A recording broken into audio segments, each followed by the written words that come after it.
You know who I am. But you don't know why I'm here. Ding dong. Hello? Everybody three count. 1, 2, 3. 1, 2, 3.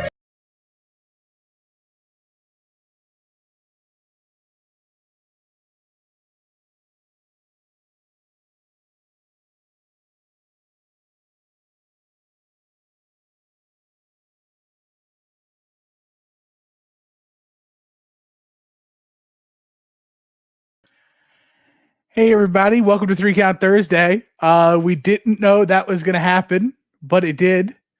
I am here with Mark and Big Mac, and Jim's here. But we listen to the fans, we listen to the audience, and the one thing that y'all absolutely hate is long entrances. What the hell So just happened? I in perfect Dragon Ball Z form, I performed instant transmission to Big Jim's house. I hit the power. The lights went out. The lights went out. The lights went out. I came back, and now we're here. So happy Thursday. Welcome to us joining us on Facebook, on Twitter, on YouTube. Big Jim, how the heck are you doing? I'm damn confused. That's How you doing? that's what's happening. I like all of a sudden I'm doing my thing. I'm putting the posts out, and the show my screen disappears. This like the lights didn't go out. This wasn't like a couple of weeks ago when I got the average Kali treatment in my basement, and the lights went completely out.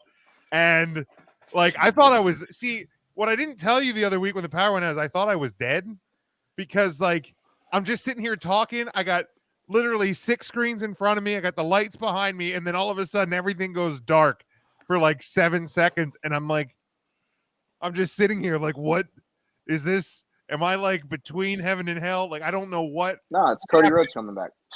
But this time my screen just goes blank, and I'm like, how did I get kicked out of my own show? Podcasting has more than one royal family. Boom, and then just old Big Jim gets all kicked out of the show.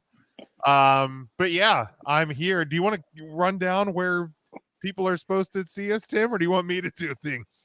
I can try. It's been a while. Thanks for joining us here on Facebook, facebook.com/3Count Thursday. As always, you can get our merchandise over at TeePublic. Go to 3countthursday.com, click on merchandise, and get all of your merchandise for 3 Count Thursday. We're also proud to be a part of the Lieb Sports Network. Jim, how do you spell that? That would be LEEIBsports.com. That's right. .org. Did I miss something? .edu. No, you did website right, social medias, subscribe. Yeah, I think we're good. Ding. Give me my ding. Yeah, where's the I'm so freaking lost right now. Give me my ding. I just get so thrown off when things don't go as according to plan, and this week did not go according to plan. Yeah, we're gonna grip it and rip it. He wanted a better fucking lights on, lights off reaction than fucking average Kali. And he achieved it. Than mediocre Kali. So Big Mac joining us. So Matt is away, Ryan is away. So we got 3/5 of the family here tonight, but we have Big Mac, and I think Joe is joining us. Joe is getting off shortly. He'll be en route soon. Oh, he is. Now, is that work or is that his other business? This is the job that we can actually discuss live on air. The other ones you talked about him getting off, so I wasn't sure. Well, that may have been earlier before he went to work at 3 o'clock. You know. Well, you know. So Big Mac, How you doing? Good. Wearing the new Washington Nationals City Connect hat. Big fan of it. Ryan, what's up? Gonna hang out with you guys. Gonna have some fun. I think Jim's coming over to our show later tonight, so should be a fun time about the next 36 hours of pro wrestling podcasting. Yeah, my voice will be very tired come Friday, but it is what it is. The sacrifice that we make. Intern Mark, How you doing? Hi, boys. I'm doing really good. really good. I got a piece of great information right before we came on the air. It sounds like Rihanna and ASAP Rocky are broken up. So to this, I must say, when the sun shines, Rihanna will shine together. Told you I'll be here forever. Said I'll always be your friend. Took an oath. I'm going to stick it out to the end. Now that it's raining more than ever, know that we'll still have each other. You can stand under my umbrella. Is that the same umbrella that Chris Brown beat her with? No. That's not. It's not. I'm asking for a friend. I don't think that's the one. I don't. But Mark, good luck with that one. We wish you nothing but the best on that endeavor. Tim, How you doing? I am real good. I'm a little hot, but I'm mad. But you can find out about that on the post-show pre-show on the Patreon, patreon.com/3count Thursday. $2 a month will get you everything you need to know about us that we really don't want to talk about on the show proper. So you have to pay for it. Thank you. Ryan, how are you doing this week? I understand how anal works. Okay, well, that's All right. That's good enough. But you know, Is he, you know is he on his hands and knees and going to have to take it, or do we know? I have to be on my hands wanna- and knees and just take it. Can we talk about how upset I am that my Eddie Guerrero Royal Rumble Funko just got destroyed? Oh no, How did that happen? Did it show Or up my like that? WrestleMania one? No. So what happened was I brought him home because they had him at Access in Dallas, and because of the pin, I told myself, put him in the checked luggage because you don't want TSA to stop you for God knows fucking reasons why. And then I forgot that TSA and Delta are a bunch of dicks and threw my shit around. So yeah, kind of came home damaged. So I'm a little upset. Just found out about it. Yeah, that's no good. Matt, No. Matt, how are you doing this week, Matt? Who gives a shit? All right. Oh my gosh, that's hurtful. Matt. The Phillies are winning though. That is just rude. Don't be rude. But whatever. We're here. We're here. We're gonna power on despite Matt. Boy, we'll blame it. We'll blame it on Matt and Ryan. We'll blame the start of the show. Very fired up this week. On those guys. So let's go right into this though. Seriously. If I miss the mark, just somebody sing it for me. I got you. 3 birthdays today. Brian Adams was born today in 1964. This summer is 69. Sure. More like the spring of 64, but whatever. I'm not keeping track. You sure it wasn't the summer of 69? I'm not pretty sure. The square root of 69 is 8 something. Lita was born today in 1975, and Marina Shafir was born today in 1988. The problem. That match was a problem. 1989, Jerry Lawler defeats Kerry Von Erich to win the WCWA World Heavyweight title. A rematch from their bout on April the 5th. Lawler unified the WCWA title with his AWA title to become the unified World Heavyweight Champion, which would become the top title in the USWA. 1993, WCW held its first ever event in New York City, New York at the Paramount Theater at Madison Square Garden. In the theater. In the main event of the night, Sting defeated WCW World Heavyweight Champion Big Van Vader by DQ, so Vader retained the title. 1997, the Monday Night War continued with WCW Monday Nitro winning the week over WWF Raw is War 3.5 to 2.2 in the ratings. Raw is War was partially taped after the live show on April 7th in Fort Wayne, Indiana. The remainder was taped on April 9th in Johannesburg, South Africa. Monday Nitro was live from the Core State Spectrum in Philadelphia. This was their first ever event at the Spectrum, once a long-standing WWF territory, before the Core State Center, which is now the Wells Fargo Center, opened in 1996. 2002, the WWF Hardcore title changes hands 4 times At a house show in Abilene, Texas, William Regal won the title from Bubba Ray Dudley, ending Bubba Ray's 5th reign, beginning Regal's 6th. Spike Dudley began his 5th reign as champion by defeating Regal. Spike then lost the title to Gold Dust, which was his 7th title win, and Bubba Ray left with the title, beating Gold Dust, beginning his 7th reign. This was the fifth. The filth. This filthy house show was the 5th straight house show that the same sequence of title changes occurred. In 2013, thanks to a push from UK, Mark, never mind. Thanks to a push from the UK, Fandango's theme ended up number 44 on the UK charts. It was 239 sales away from breaking the top 40. However, the placement at number 44 would make his theme the first WWE song since Hacksaw Duggan's single on the WWF Slam Jam album in 1994 to hit the UK charts. What song is that? That Jim Duggan was just screaming USA, USA. You gotta be kidding me. I gotta look this up. Anyway, those are the events that occurred April the 14th in pro wrestling history. Can we confirm? Can we confirm or deny that Dances with Dudley and Dudley were sometime a tag team champion because of Bubba Ray's lineage? I think they may have been. Maybe. All right, cool. Bubba got over the stuttering. Hacksaw song? I gotta look this up. What Hacksaw song? Tim, did you see my mini Mania belt? Oh yeah, show that off. Show that. Here's the Mania one. I'll show you this one off, and then I'll get the Taker one out after. So there was only 500 of these produced, and voila.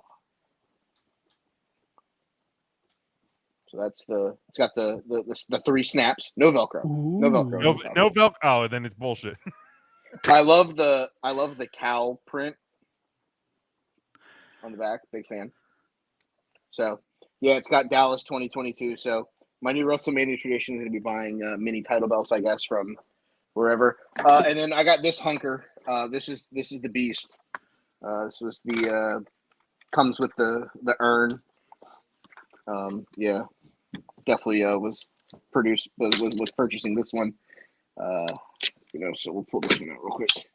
It is the replica of the 30th Winged Eagle that they made for Taker. So it's it's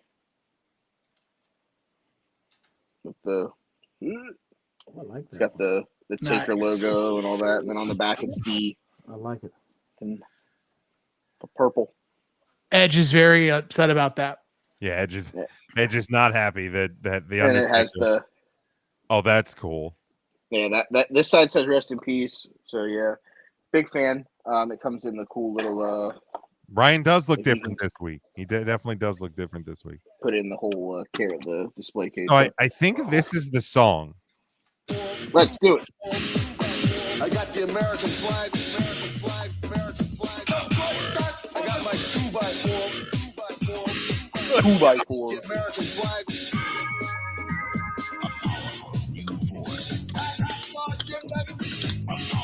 This made it to the UK charts.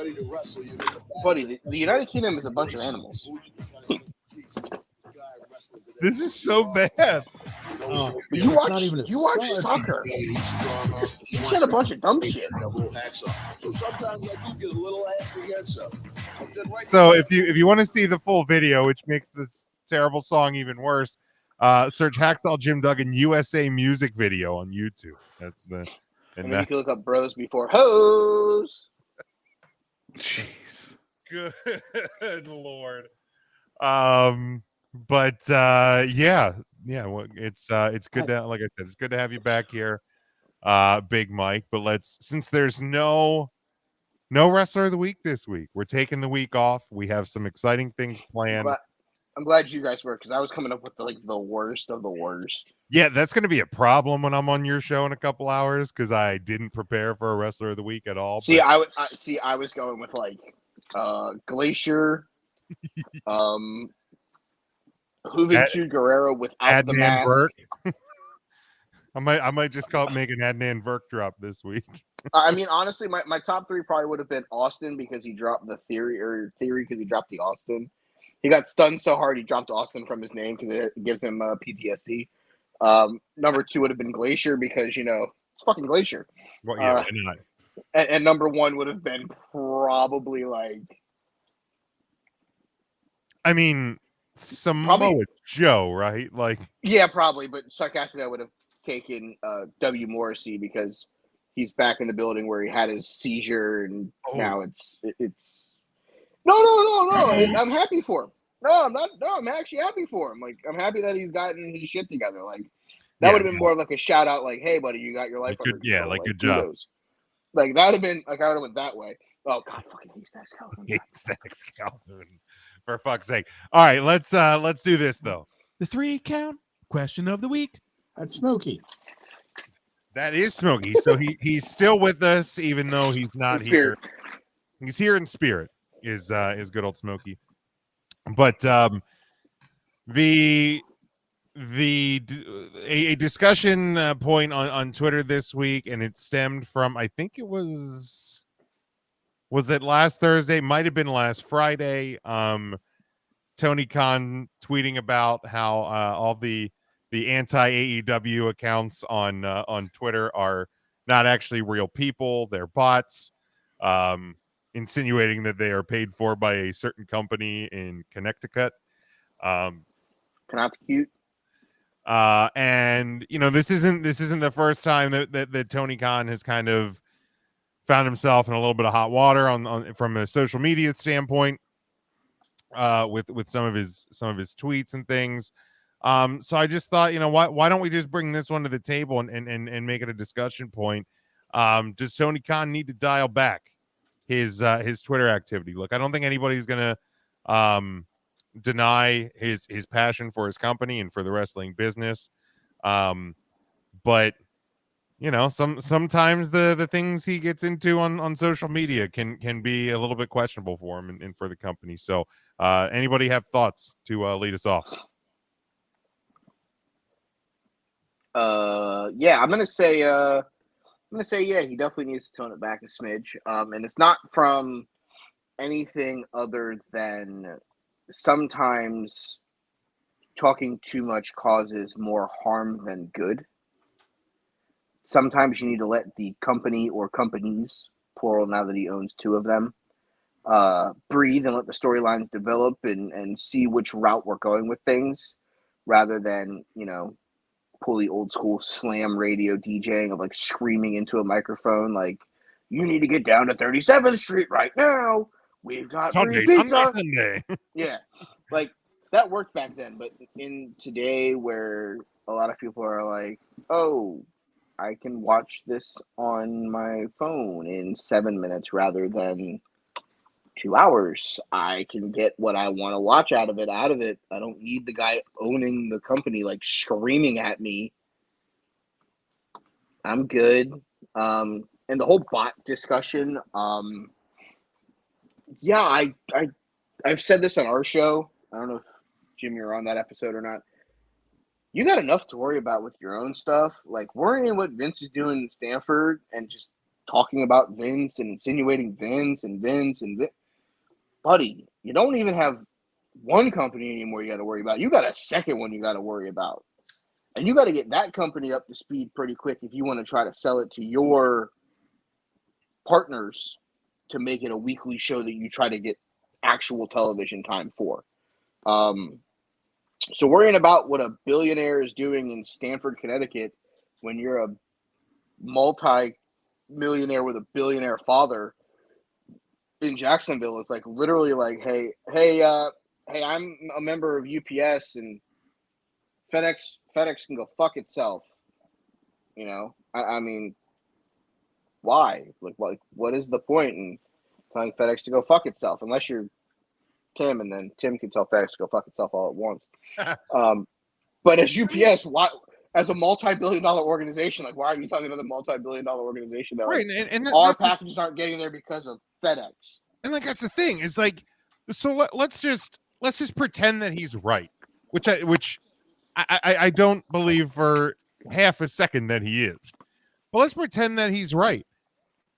So what if they are? Why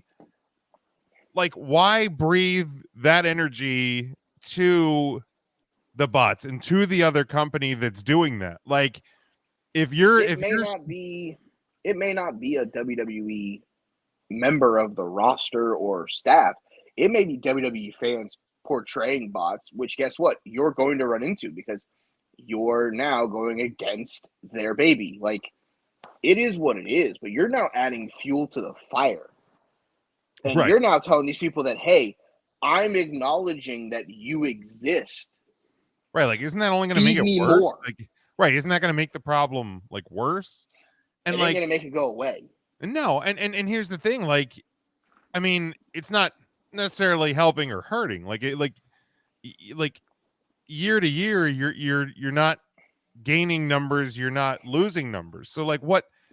It's not impacting your business in any way. So it's like, why give it the attention? It's no different than, you know, like, I mean, and this happens with any wrestler, any company, any athlete, any celebrity. I mean, it's out there no matter what. But like when you're sitting there and you have AEW and you're starting Ring of Honor and you're I guess I don't see the point of, like, even if you think that that's a real thing, like what good does the bot tweet? And this isn't just necessarily about the bot tweet, because like I think if you go back to the situation with when Big Swole, when that all went down with AEW, like Tony Khan didn't do him any favors then when tweeting about it. Like there's just been multiple points where you can look at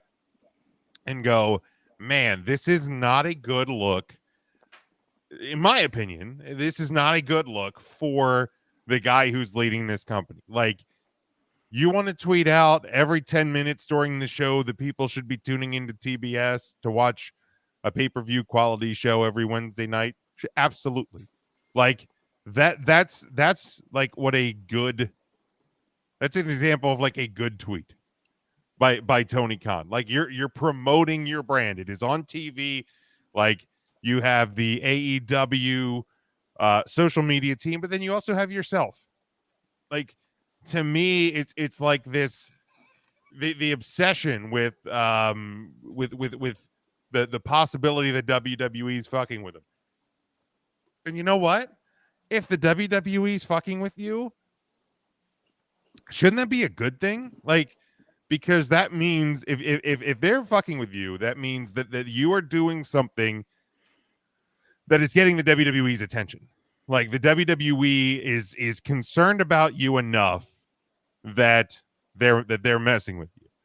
Like it's no, I mean, in the earliest stages of what ended up being the Monday Night Wars and 83 weeks and all of that, like the WWE doing the Huckster and the Nacho Man on was it like Barry King Live or whatever talk show they did. Mm-hmm. Like, the WWF at the time acknowledging WCW in a way, like, was a good thing, because that's a sign that they are aware of WCW's presence. So if there are bots created by WWE, in theory, because that was the nature of the tweet, like, to me, that should be a good thing.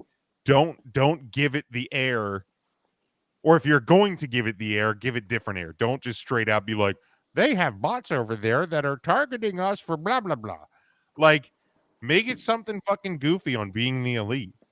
Like, because like that's, you know, like that's something that your audience digs. Like, to me, the tweet from Tony Khan there about it was just, it made him look bad to me.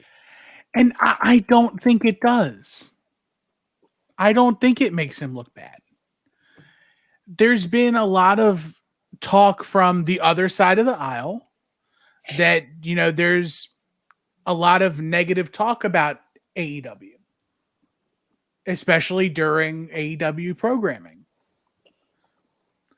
he, as a concerned business person who is hip to the game of social media, who happens to own an analytics company that does this kind of stuff, but went outside and independently arbitered this, which is smart because he could have very easily went in-house and then made a fool of himself by, I hired the best people. They were my people. I hired them. But I think it's smart. Like, especially that is how Tony Khan has always been.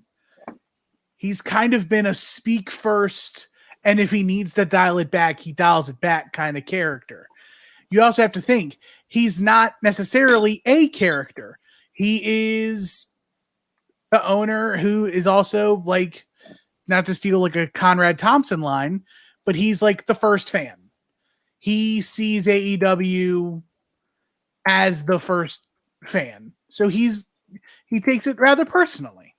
And I can understand that. And I can appreciate it. But where does talking about Vince do anything? He never says Vince. Where does mentioning bots from the opposing company do anything to help him? I don't know if it's something. I don't think it hurts him. I think it makes it look very. I need to put my foot in front of this before it gets out of control. But no one would know that it's out of control if you didn't bring it up. I get, like, to your point of, like, he's very hit, and then if I need to come back, I will come back. But this is one of those where it's like, there was no reason to hit. There was also no reason to come back, because if you do your own private investigation and you think that this is something that is going on, there are other ways to go about fixing that problem. But going out and now being like, the opponents are botting us. That'd be like his father going, the only reason why the Indianapolis Colts beat us on Sunday is because Optimus Prime was playing running back for him. I don't know the guy's name, but he was a fucking transformer. You saw he slipped into those holes real quick. Jonathan Taylor's a great running back. Like, he's not Optimus fucking Prime though. Like, it's just one of those things where he has so much time that he has to put into AEW. He's got to figure out the future of Ring of Honor. He's got to figure out the TV deal there, because that's not even done yet. And I understand the tweet took 30 seconds to probably hit send on, but the phone calls and the setting up and the meetings to probably meet with whomever he got to do the private off the record or on the record, not his company, but a private company to do it. All that stuff that he probably still had to be a part of.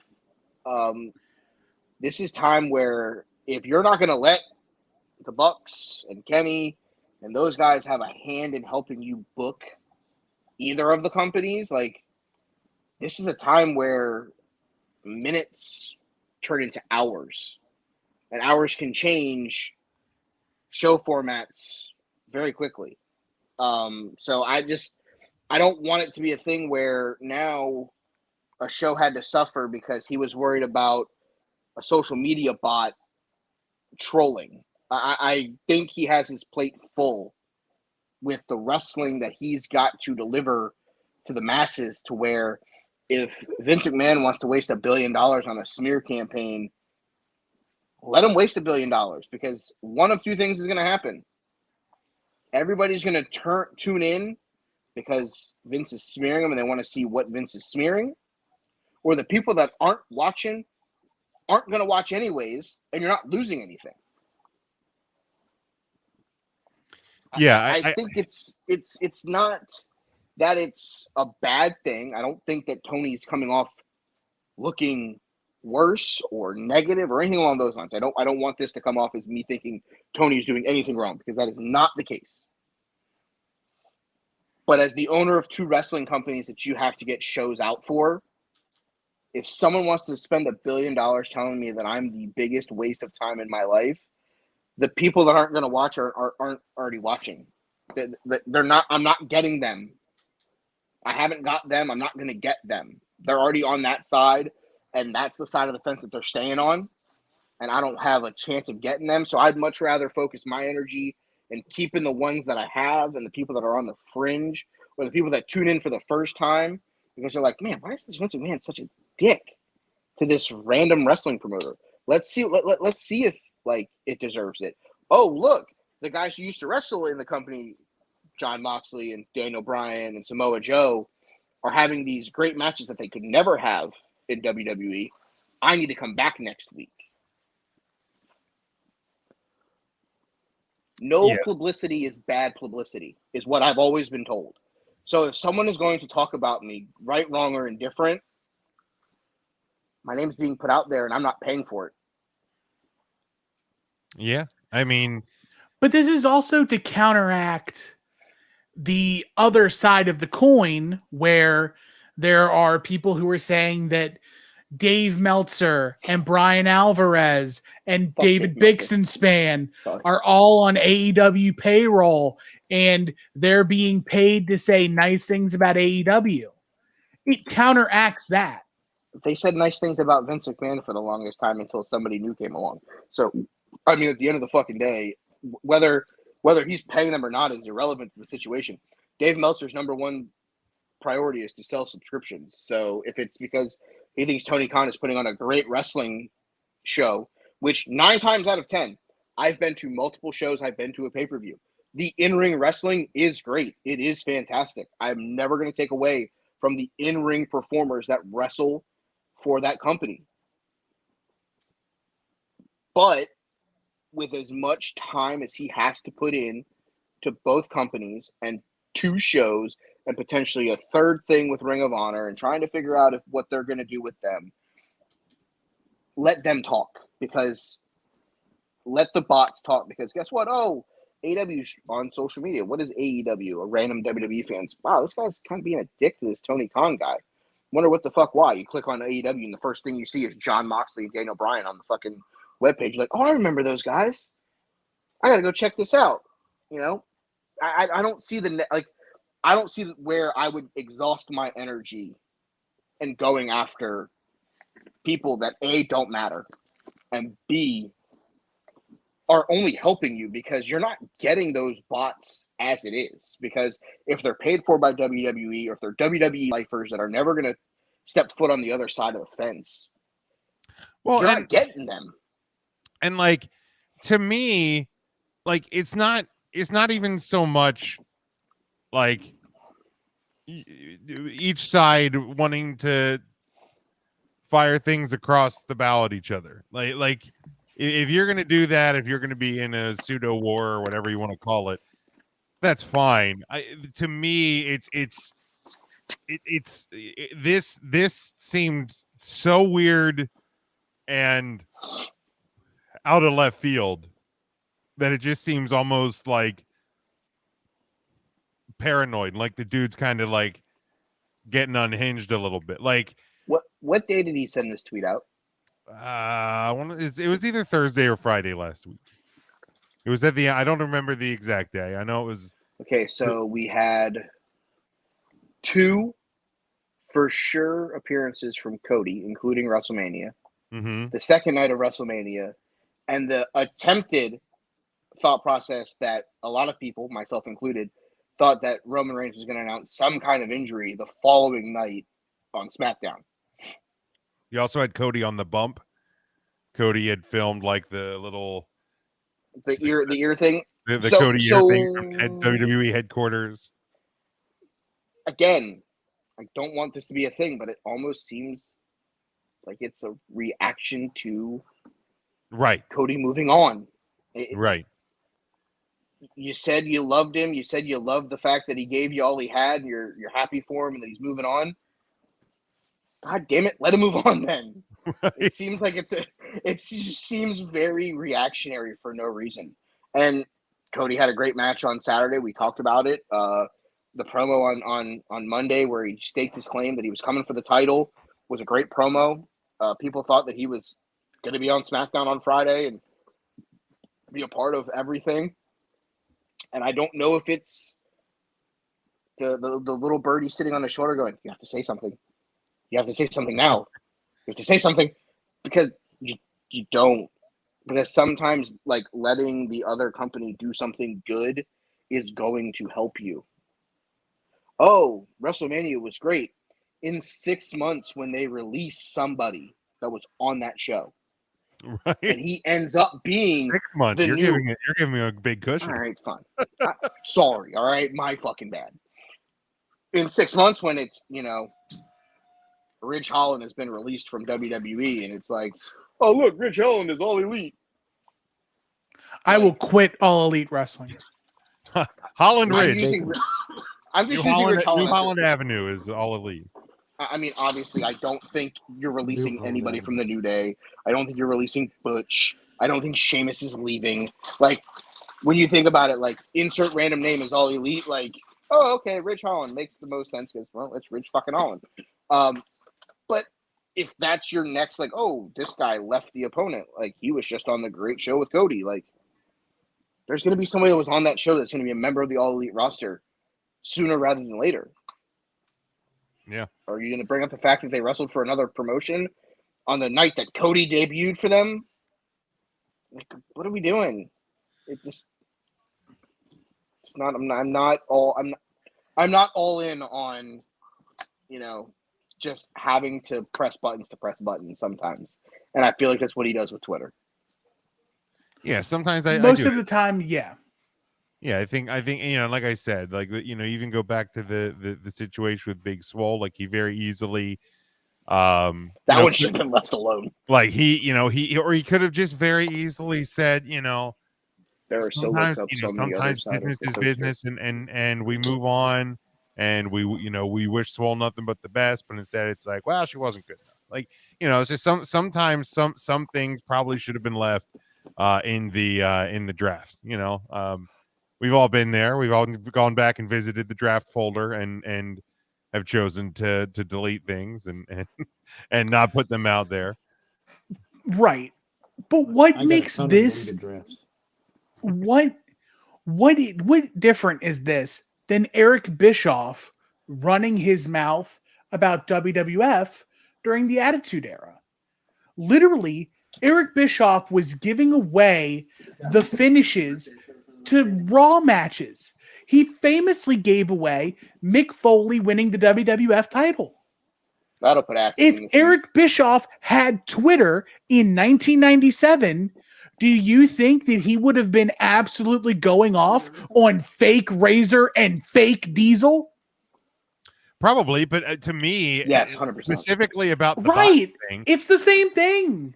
But to me, them finding out the results, or knowing the results to a taped episode of Raw, or just bashing on fake Razor and fake Diesel, is different than this guy just but I don't making up something about there being bots like that. That's the difference. No, there's a bigger difference. There's a bigger difference when it comes to Bischoff. If Bischoff had Twitter back in the 90s, WCW versus WWE was, I want to put you out of business. Vince hasn't come out and been like, fuck these guys over there in fucking Jacksonville. They need to fucking suffer.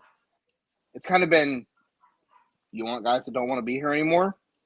Well, and he even kind of like acknowledged them and their existence when he was on the Mac. I mean, that's what I'm saying. So I think it's completely different from the standpoint of Vince. Vince is a lot better off than where he was.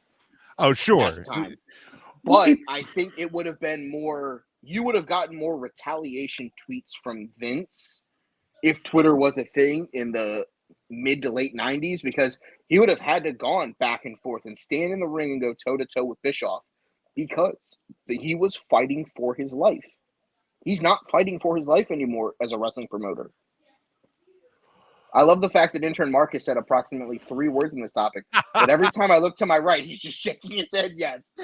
I love every minute of it, buddy. I'm sorry. I'm here for you. What is this Twitter thing? What is this Twitter? I know you don't. You have one, but you don't do it. It's like me and TikTok. I had to bring it up. Oh my god, it was so great. I just keep looking over. He's just like, here's a counterpoint, though. Okay, go ahead. So here's a counterpoint. Bischoff versus McMahon was a dick measuring contest. Who's going to put who out of business? But if you're Tony Khan and you're AEW, isn't it worse to be to hear out loud by the number one promotion that there is no competition, that there's nobody? And as a competitive person whose family invests in professional sports,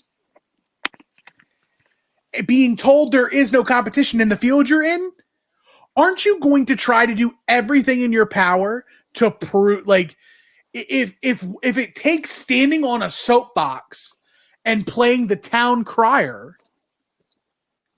Yeah, we disagree. Because they own the Jacksonville Jaguars. They should be used to being told that they're not competition. This is exactly what I was going to say. Because at the end of the day, the Jacksonville Jaguars have been as meaningful as me playing professional football the last fucking 5 years. And his dad just keeps putting money into it. You want to know why? Because it doesn't matter that his team is hot garbage. Because they're selling uniforms, they're selling seats, they're selling tickets. He's making money off of it. AEW is making money off of it, whether Vince McMahon is saying that they're not a competitor or not. And to be brutally honest, and this is going to come off very, very brutal, until you're filling the Smoothie King Center and filling 25,000 seat arenas every week, do I see them as competition? Am I really, if I'm Vince McMahon, am I scared that they filled the Uno Pizzeria DiGiorno theater in New Orleans when I filled the Smoothie King Center 4 times, including once for a Hall of Fame nominee thing that had fucking like Coco Beware in it? I mean, I don't necessarily know that I'm that worried. And in a way too, like it's not that me personally. I'm playing the role of Vince McMahon. I personally think that clear 100% Big Mike, AEW is a very, very, very strong competitor. I'll get to you in a second, Joe. Oh, you're over there eating. You wanted to eat first, so you finish eating, and then we'll put you on.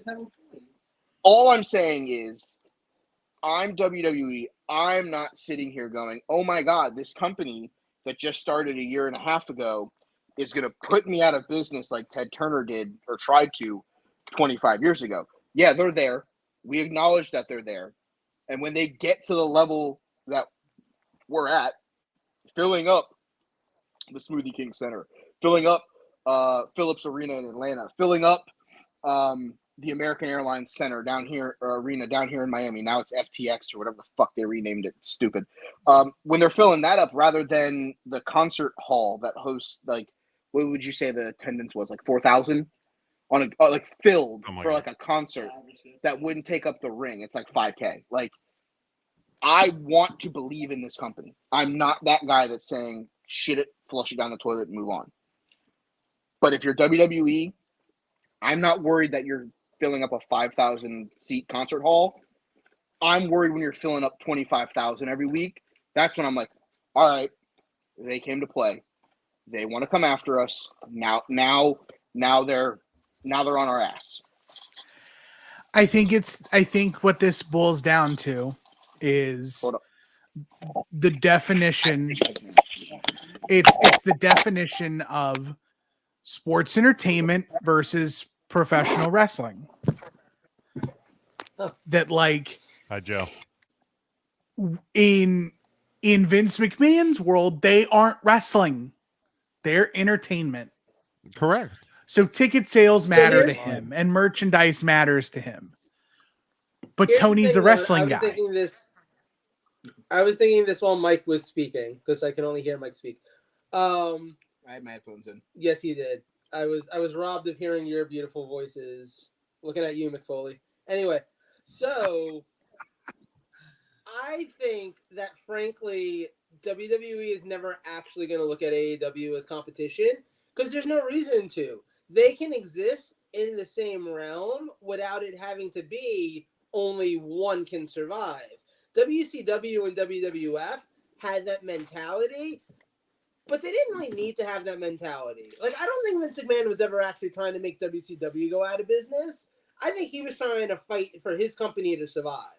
I think that Eric Bischoff had a hard on for the idea. Can I say that on this show? I forget. Yeah.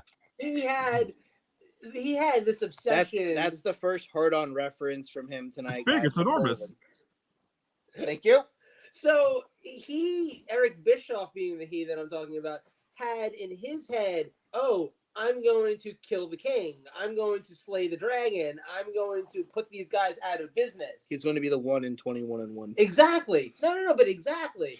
Here's the thing. I think WWE looks at AEW the way the NFL looks at the XFL. USFL. Or the USFL. Or maybe Sure. even the Canadian Football League. It's like, yeah, they exist. That's great. Maybe we could steal their best players eventually. That's really it. Like, they're not competition. Not in any way. If anything, it's Coke and they're Pepsi. making, in their mind, it's like, great. Keep them busy on Wednesday night so that when they're bored on Monday and they want to watch some wrestling, they're like, oh, let's watch Raw, because why not? That's it. Just keep fans it's actually a good thing for WWE, in my mind. Yeah, to me, it's kind of like the Coke and Pepsi thing is like, yeah. Pepsi is never going to be in a position where they're going to put Coke out of business, ever. Right. Nope. Like if Coke ever goes out of business, that's on Coke.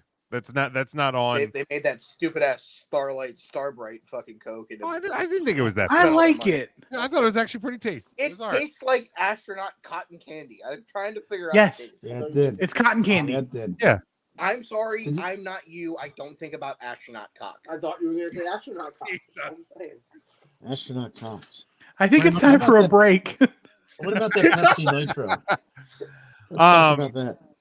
But it just, Charlie, we'll get there in just a second. In terms of the Discovery WarnerMedia merger, and what that could mean for AEW. But looking at some of the responses on social media, this is from Greg DeMarco, the Chair Shot Network. He said many will be surprised by his answer.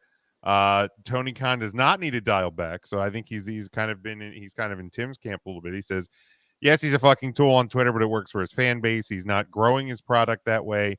But he doesn't want to. He wants to make his current fans happy at the expense of growth. His Twitter activity supports that. Did you guys talk about how he eventually is going to just say the wrong thing? As someone who deals with a toolbox every fucking week, sometimes it's like slamming your head into a wall. You haven't reached the point where you slam your head yet. Give it time. Let's see here. He's just going to say the wrong thing eventually. We mentioned the fact that he kind of said the wrong thing when it came to the Swerve situation. This whole big just bull, kind of. We're. Oh yeah, I said Swerve. Wow, what the fuck is wrong with me? Yeah, I agree. Joe made the comment. It's a matter of time until he says something that someone tries to cancel him on social media, and it kind of gets saved. And that might be the. All right, buddy. We're going to take this Twitter account from you for a little while. Focus on the wrestling, and we'll worry about the wrestling. But that may be something that happens with this merger. There may be somebody that's sitting there going, dial this shit back, cowboy. Some of the things, one of the more prominent responses, and we got a lot of responses to this, and I thank everybody for those. Is that it's just like it's just kind of a bad look for the head of a company. It's hard to take him seriously as the head of a company when you're out there saying things like that. Like that's kind of the general response I got from most people. Again, I don't have time to read all the responses, but we do appreciate that. For what it's worth, from the other side of the coin, you know who else? I don't know if that's the right term. You know who else owns a company that's really prominent and says ridiculous shit on Twitter all the time, and it's not really affecting his business? The guy that's trying to buy the Twitter? Yeah. that guy? Elon Musk. The guy who's literally gone to space. Like, and he has gone out there and said some shit on Twitter. Like, he will go to town. So I need to go buy more Tesla stock now. So maybe this won't hurt Tony Khan. That's all I'm saying. Maybe like that's and we'll see. We'll see if it gets to a point. Intern Mark, do you have anything to add on this first topic before we shift to this merger with AEW or Time Warner? This Twitter carrying on. I thought Twitter was being sold. I mean, I guess it could possibly still be getting sold. We'll have to we'll keep our eye on that. But let's talk about this. One of the bigger pieces of news in like the media world over the last few days, week or so here has been the WarnerMedia Discovery merger. And in the wrestling world, it kind of conjures up some of the AOL Time Warner merger and the eventual downfall of WCW that brought on, and a lot of people are kind of bringing that up when it comes to AEW right now, and there was I think it was with I gotta see if I can find it here, but there was a tweet or a posting that talked about like AEW and the things that they should be concerned about when it comes to some of this stuff with the merger. I believe it was from Wrestling Republic. Now again, I haven't totally sourced this. I see one from What Culture? Okay. Let me hit this one. We'll get to that one here in a second. But it says this was an agent with WWE. This kind of connected to the first topic. Believed that Tony Khan was losing it. Revealed that the internal belief in WWE is that AEW could be in trouble following the Discovery WarnerMedia merger. The source told them that at least one AEW supporter was removed from the board during the process, with 2 Discovery executives being against the violence and blood and guts seen on AEW Dynamite since its debut. Whether or not this will affect AEW TV remains to be seen. Wrestling Republic has also learned over the weekend multiple talents under contract with Impact discussed Impact looking sideways at Tony Khan following his recent tweets. This once again could highlight a tear in the once positive relationship between AEW and Impact Wrestling. Mike, we'll get to you in a second, but like it's one of those things, and I think it is something to watch with the AEW product over the next 4, 6, 8 weeks to see if some of the things that they've done. I mean, we saw Wheeler Yuta just spilling his own blood a week ago on Dynamite. Her. We'll see if some of that gets dialed back in the coming weeks. Mike, I'm just gonna apologize for this because I know what's gonna happen after I say this. For a company that loved this match, why is fucking WarnerMedia hating on War Games? There we go. War Games! War Games! War Games! Tim left the room. Games! He chased him right out of the studio. Tim just said, "Fuck this shit, I'm out." They literally came at that match with fucking blood and guts. That's the name of the fucking match. They sure did. Why they sure did. War Games? I don't understand. Charlie had said AEW and Tony Khan need to worry about the Discovery merger. One wrong and they're done. I'm not as quick to hit the panic button on it being one and done for them. This could be all right. Let's tone it back. And focus on professional wrestling, because let's be real, shit happens. Headbutt, elbow. People get split open. Yeah, hard, but look, like Wheeler Yuta, bleeding the way he was last week was not a accidental headbutt. Like, let's explode in a bitch mouth like a gusher. You know what I mean? I thought you'd like that reference. I'm a fan. Bravo. Wow. Thank you. Golf clap. Thank you. I didn't even have to say it this time. Woo.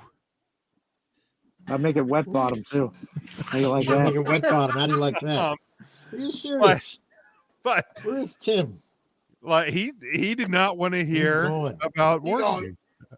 He probably thought that we were going to do the other one after, and I haven't used that one yet. Wait till he gets back. I mean, we also haven't mentioned the best in the world yet. So well, that's true.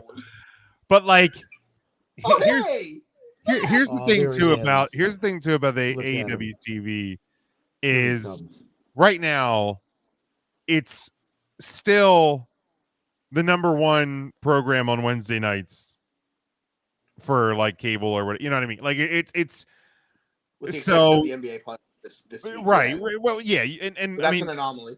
Right. When Monday Night Football comes back on, Raw goes in the tank as well. So those are things that you build into your year. But like, regardless of how the merger goes, like I don't think that a television company is going to go, yeah, we're just going to get rid of this thing that's bringing us money every week. Yes, Joe. Permission to put arguments in front of the court. Sure. Yes, Joe. Permission granted. For the record, I've seen people say like, "Oh no, what if Discovery Plus and the merger? What if the people in charge don't like the kind of lowbrowness that comes along with pro wrestling?" Let us not forget that this is the same company, Discovery Plus, that already has such high class TV shows as Naked and Afraid, and Trauma, Life in the ER, and Diagnose Me, and Beat Bobby Flay, which is just downright vulgar. So I'm just saying, I don't actually think that AEW. My wife's fucking Puerto Rican. She hits people with frying pans all the time. Jeez. Papitas. I'm just saying, I don't exactly think that like this. Sorry, guys, I derailed your show. It's not like it's bound to happen. It's not like some like ABC is buying the product and right. It doesn't add up to their Shonda Rhimesness. Like this is more highbrow than My 600-Pound Life. And also, I mean, than a lot of shows. A lot of these, I mean, networks are putting out 1,000-pound sisters, and these networks are putting out, plastic surgery botches, and they're putting out 90 Day Fiance and no. I went there, Mark. You almost be careful. On your ass. And they're putting out things where they just meet their fiance at the altar when they're getting married. Like, so like let's not pretend like the pro wrestling is anything lower than some of the quality programming that some of these networks. And speaking of trash, starts Sunday. What's that, Mark? Well, the new season of 90 Day Fiance starts Sunday. I'll have to my DVR for that. Have you watched The Ultimatum on Netflix? No, dear God, what is that? Oh my God! So okay, wait, real fast. Like these 6 couples all show up, and in each of the couples, one of the 2 people has given the other an ultimatum about marriage. Like it's shit or get off the pot. Yes. So here's the thing, though. They show up at this show, right? They're all staying together in this like hotel, like complex, whatever. It's Netflix, and they all have to pick a different partner from one of the other couples to live with as like a faux marriage for the next 3 weeks. And the question is basically, are they going to fall in love with this other person, or are they going to go back to their original person, or are they going to leave the show alone? It's so trashy. It's amazing. It really is. It sounds like a really bad version of that. Sounds like something I would watch. Yeah, I was gonna say, Mark, about to go get that free month of Netflix. Tim, sorry, I had to hit the WG on you there. But they no. After you left, I explained my reasonings. It definitely says in their article, "Blood and Guts." That's the name that they use for their War Games match. I want to know why. It was a definition. War games. I can't wait till we get the chance to vote on the soundboard. I'm taking that and the other one off. What's the other one? No, the other one. You can't. The backwards one. Veto you. I don't know. GW? What I don't know what you're talking about. I'm not gonna say the best in the world. Referencing GW, correct? GW. That's I think that's the one he's talking about. Give me my ding. Matt, what do you think about that? Is Matt still here? Who gives a shit?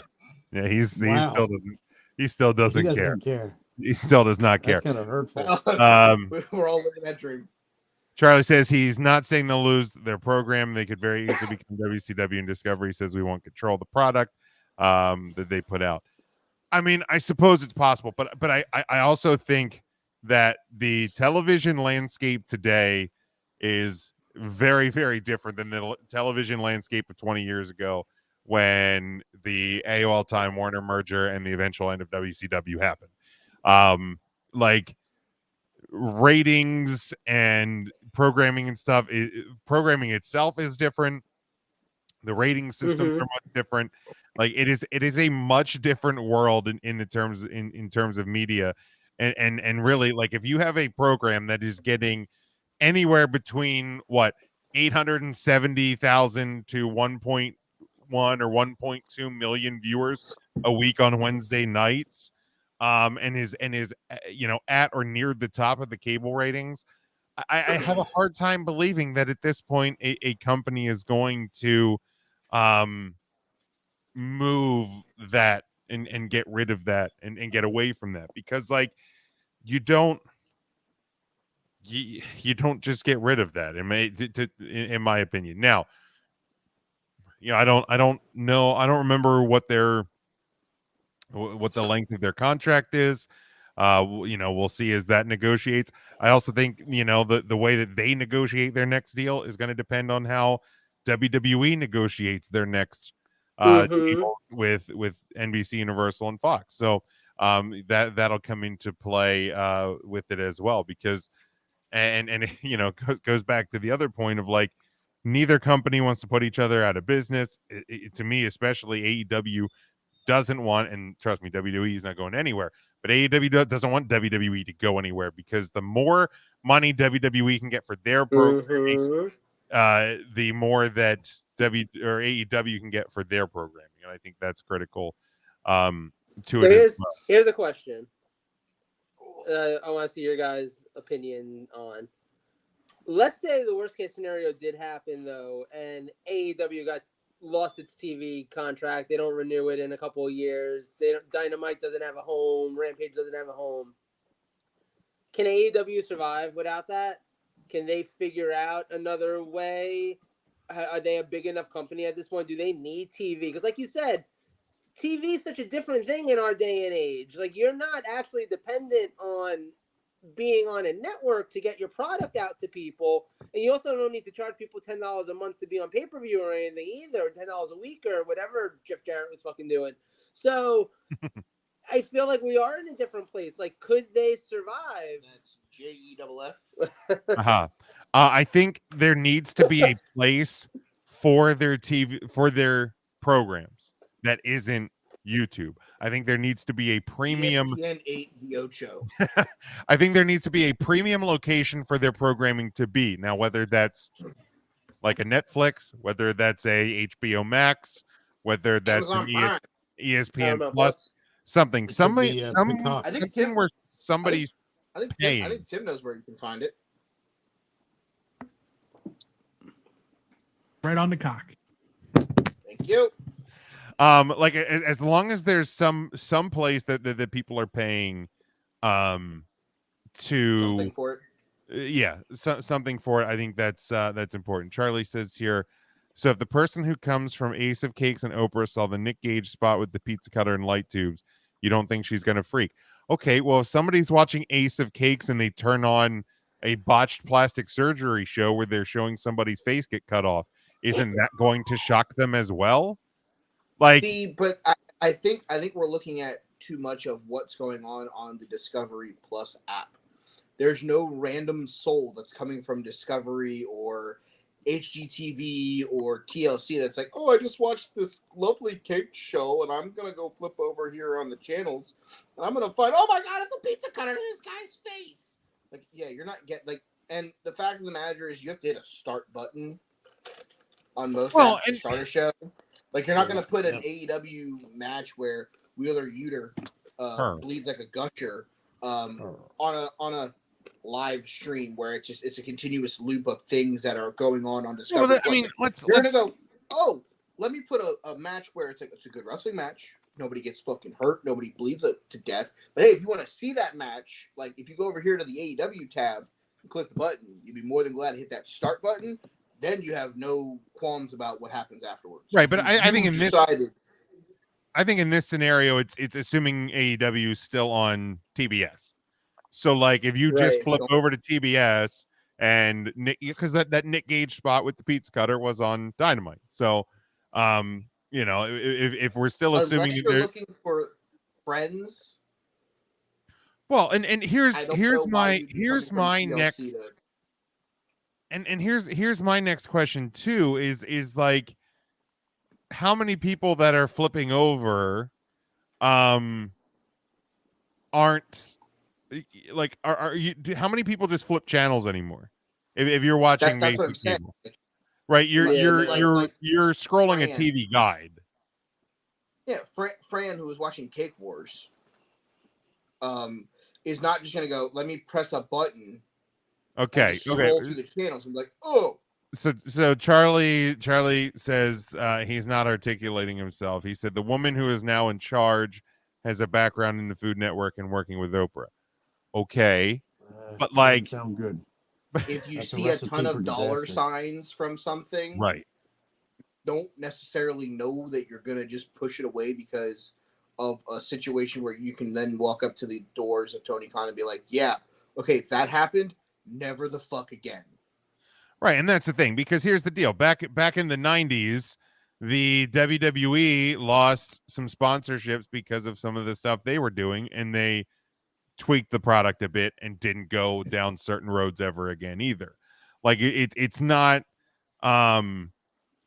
you know, it's and here's the thing. I think if you think that AEW is just going rogue every Wednesday night and doing things that they weren't quote unquote allowed to do, I think you're being naive as well.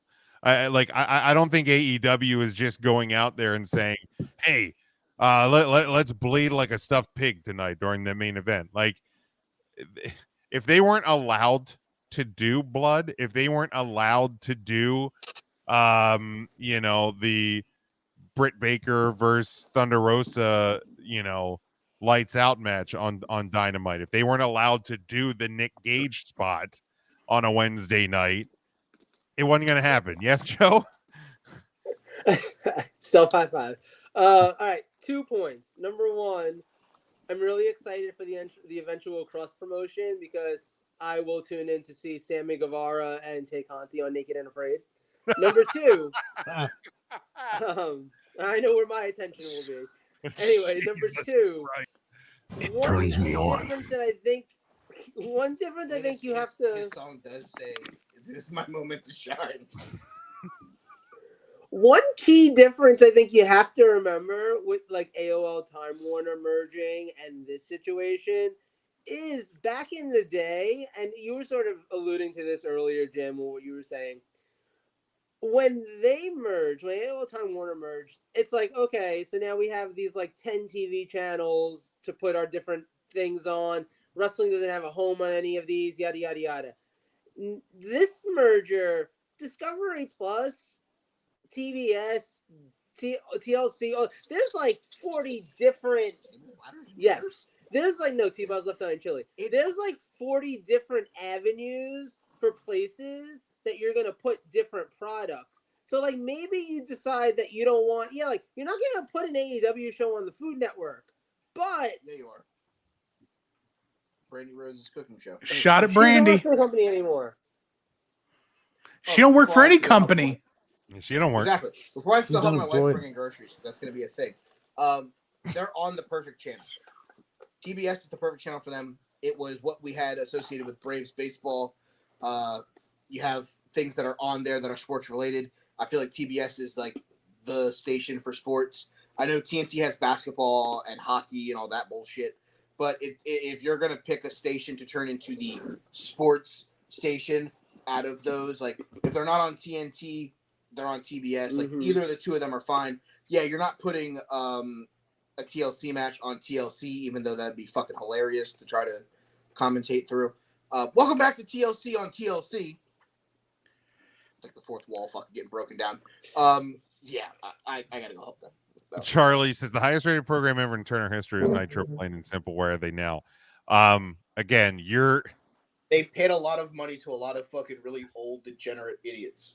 Well, and I also get what you're saying, but very different worlds, very different situations. When correct me if I'm wrong, Tim, because I think you may know this better than me, but at the point of the AOL Time Warner merger, WCW was already on the downturn, correct? Like monetarily, programming, all of that. It was not at the peak of Monday Nitro. I believe the 83 weeks had already ended. Yeah, so long before, and by that point, like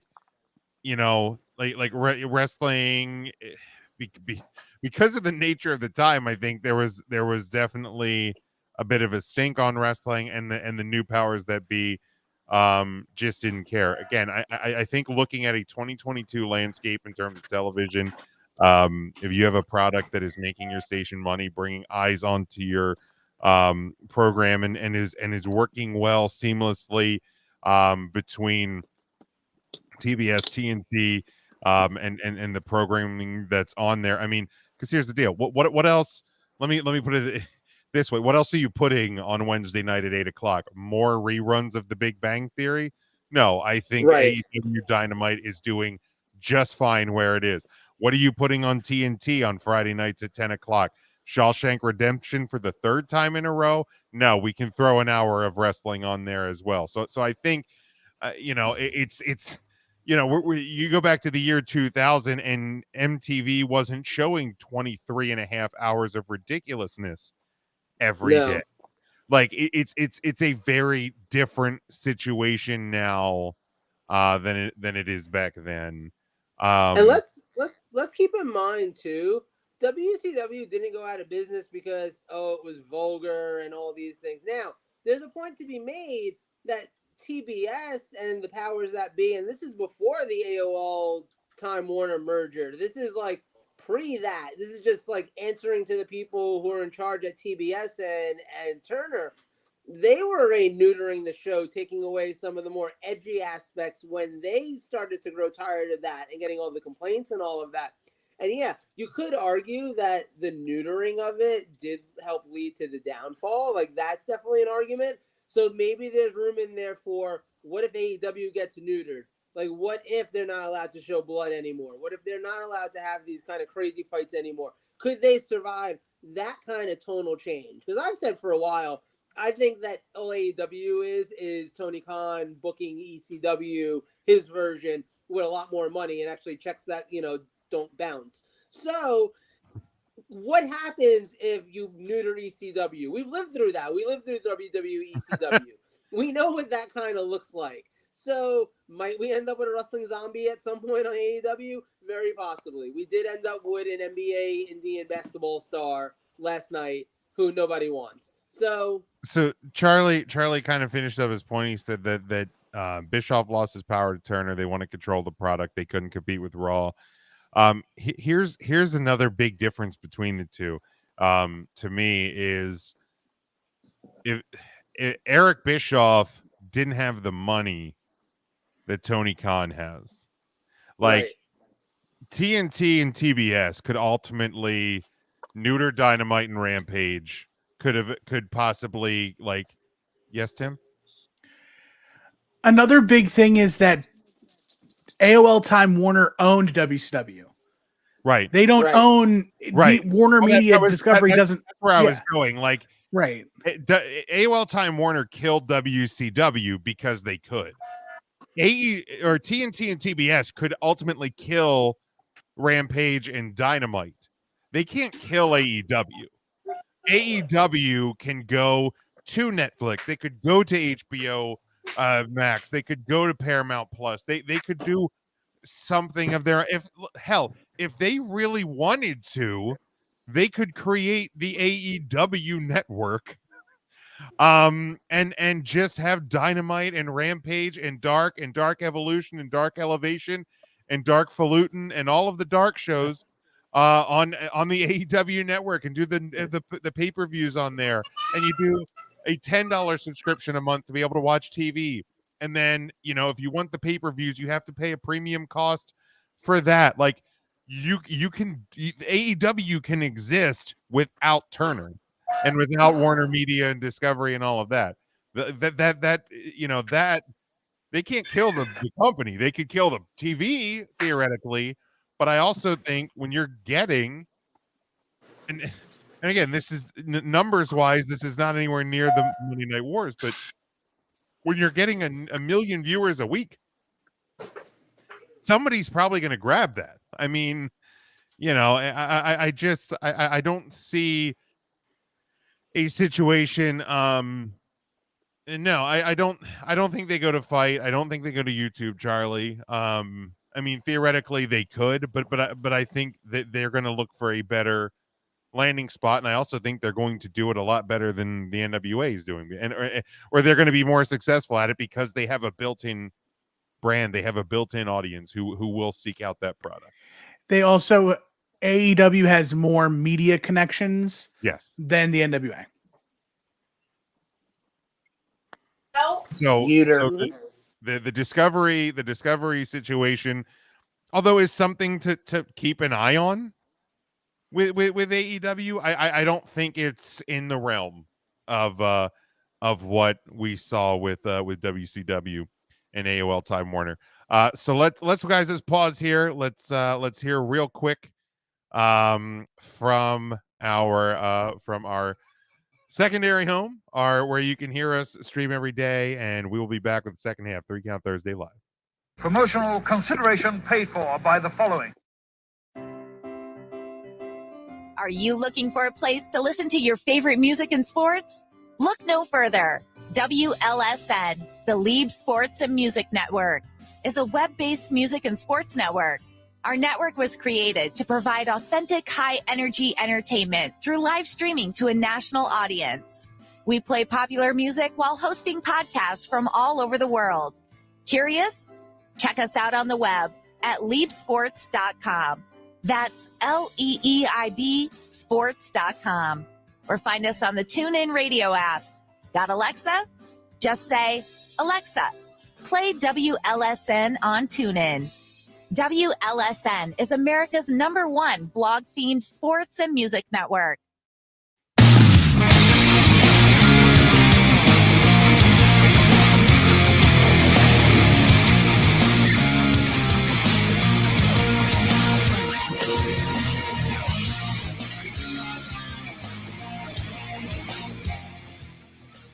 Welcome back, Freak Out Thursday live. It is April the 14th, 2022. We're glad to be back. Glad to be with you. Give us a like and a share.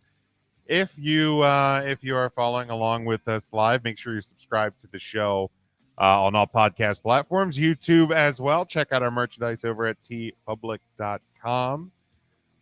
22 great designs over there. I think 22 is the current number of designs over at TeePublic. Like I said, no wrestler of the week this week. A few guests from the Take 3 Wrestling podcast, and I'll be joining those guys again tonight. We got Mike and we got Joe joining us. It's always good to have those guys here. And like I said, they are the two more important of the Take 3 crew. Absolutely. But make sure you give them a like and a follow and a subscribe as well. Thank you, Devin. Glad to see you're still here, buddy. Charlie still here as well. Charlie confirms he is not a bot shitting on AEW because Vince told him to. Neither are we. And here's the deal, man. If I knew that there was good money in doing that, then I would have I would have signed up for that a while ago. I would have made that my full-time job. Mike, did you mute yourself over there, Mike and Joe? Because I can't unmute you, by the way. Oh, sorry. I was muted going into the break because I was helping my wife bring stuff in. Honestly, before we continue, Luigi Stromboli, #1 wrestler of the week. I tagged you all that on Twitter, by the way. That tweet you sent was pretty fantastic. So Ernest, you made a chance. Thank fucking God. What's I that? deal with him for thankfully Ernest isn't here because if I deal with him for 7 hours tonight, somebody may get murdered by a Bowflex. I can't confirm nor deny anything. Whatever.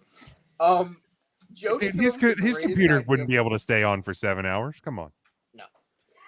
Joe came up with officially the greatest idea for us to do a commercial for our show.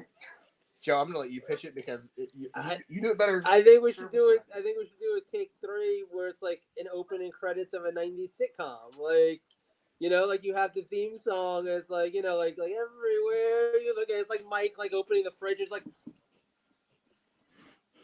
closing the fridge, and then we don't actually need Ernest. We'll just use my 6-month-old puppy Rambo, because he's much cuter anyway, and we'll just get him doing Rambo shenanigans, and we'll just put Ernest's name under him. It's perfect. Maybe we'll just get him shitting, outside, you fucking pop in a squad, and it's Ernest Christian. Mike, was it? I think it was an episode of Take 3 that I was on with you guys where Ernest just randomly stripped his shirt off. Yes. You have to find that clip and just put Ernest the toolbox Ernest the tool Christian over that. Because yeah. His clip is just him. His clip is just him just unzipping the shirt and just going. That would be good. I like that idea. Oh god, so great. Hold on, I have to mute this. My wife's getting ice. You should definitely look into that. Next thing I want to talk about here, and we've seen it now with the undisputed world universal championship. So the UWU championship in WWE. Now the tribal chief, the head of the table, Roman Reigns, is now sending Walla Bing Bang. That's the one. That is the one. Give me my thing. Is sending the Usos to Monday Night Raw to collect the tag team titles in a potential unification, theoretically speaking, of the Raw and SmackDown tag team titles. It will remain to be seen if the women's titles get unified, if they would do some sort of unification of the US and Intercontinental titles. But I was thinking about this when Roman sent the Usos to Raw. Does unifying the titles, especially if you still have split brands, does it actually hurt the potential pushes of superstars for title pushes? And what I'm thinking of is, so right now the all signs point towards the 7-star general Cody Rhodes has his eyes set on the title baby that his daddy never won. And but if we have unified titles and the head of the table, the tribal chief, is sitting as the universal and world champion, is Cody Rhodes really going to beat? Is Cody Rhodes really the guy to end the run of Roman Reigns in full, to take the unified titles away? No. Okay. They're not, because they're 2 titles. Right. So are the titles actually unified? No. Or are they going to defend them separately? Here's where we'll know for sure. Money in the Bank is in May. Yes. If there's 2 Money in the Bank contracts for Raw and SmackDown, or they've only done one, and now it's men's and women's. It used to be Raw and SmackDown, but then they did women. Correct. I don't think Cody, as much as I would be here for Cody to dethrone the tribal chief, my tribal chief. Also, I'm not that high on the Nightmare Narcotic to think that Cody can stop Roman right now. The limit does not exist. There's one man on the roster right now that can stop the head of the table. 0. Roman. Paul Heyman. There's one. Braun Beaker. No, he's not on the roster. Not Drew. Gunther. You mean the guy who lost to Beekman's World on NXT before he came over? The guy that chopped the living soul out of someone and got more TV time than pretty much any other non-existent SmackDown roster member in his debut. Can we talk about sidebar? I'm going to give this music the respect it deserves.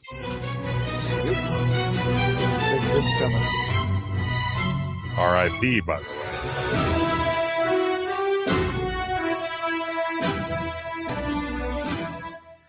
Can we just do a sidebar really quick and talk about how the WWE just renamed Gunther's sidekick practically German? I mean, it rolls. Ludwig Kaiser is the most fake punch-out German boxer I've ever heard of. Ludwig Kaiser. It rolls off the tongue so much easier than Marcel Barthel. I thought Ludwig Borga was a bad name. I'm pretty sure it's a brand of chocolate. Ludwig Kaiser, like you buy it. German. Yep, named him. No, it's rolls. I think it's like dinner rolls. It's the Ryer the Kaiser. Chocolate covered dinner Right. It's like a chocolate babka. Money in the Bank is like a July vodka. 2nd. SummerSlam July 3rd. Okay. I will say that May will be when you will determine, because I believe May will be the time that either Roman stops carrying 2 title belts and gets 1 title belt, or when you have Micro doing the announcing, because Micro greater than Justin Roberts, not a debate. Yeah, that is 100% fact.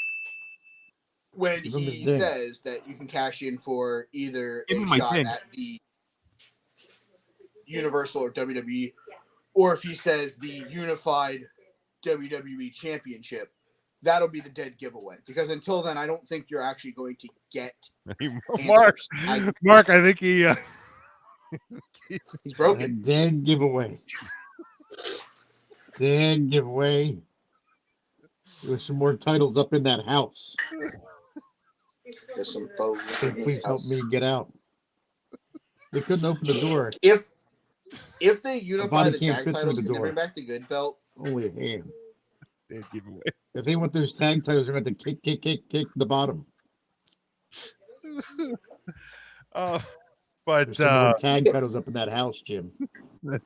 Can we called get though? Like, I just need a skit on SmackDown this week where like Roman's walking down the hallway and passes by Tamina and it's just like, "You're related to us, right? Go win the women's titles or some shit." Yeah, like, I'm thinking that too. Naomi. Yes. Naomi is like, "Yo, you married in. You get involved in this shit. Go win some belts." Just have like. What about the NXT guy? Sasha and be like, it goes to Tamina now. Solo Sikoa. Yeah. I think I could certainly. Oh yeah, he's the US champion soon. He's the unified Intercontinental United States champion. My only thing, like Constantinople champion. Something about Cherry Cola. The Transcontinental champion. There you go. To answer your question, does unifying the titles actually hurt? I necessarily do not think they're going to unify all the titles. I do think the Intercontinental title and the United States title stay separate. I think those will be the titles that are now the main titles on the shows, where Roman is the draw at premium live events.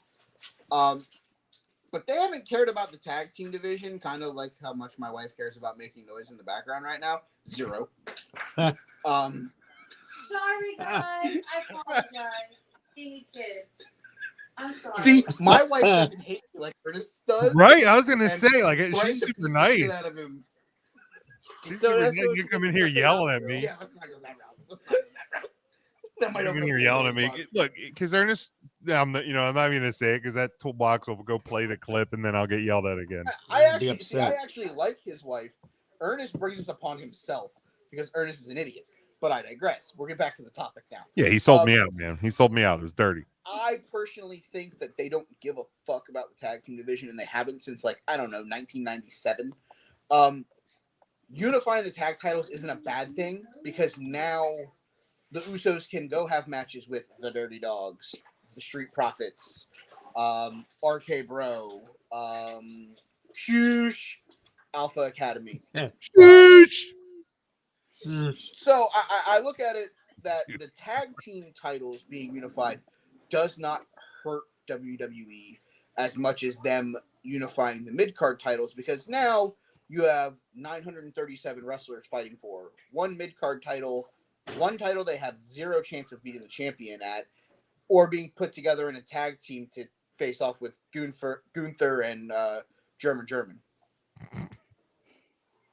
Right, and that's kind of my point. Is if especially if you still have the brand split, you have a bunch of matches on Monday Night Raw. You have like 2 matches on SmackDown.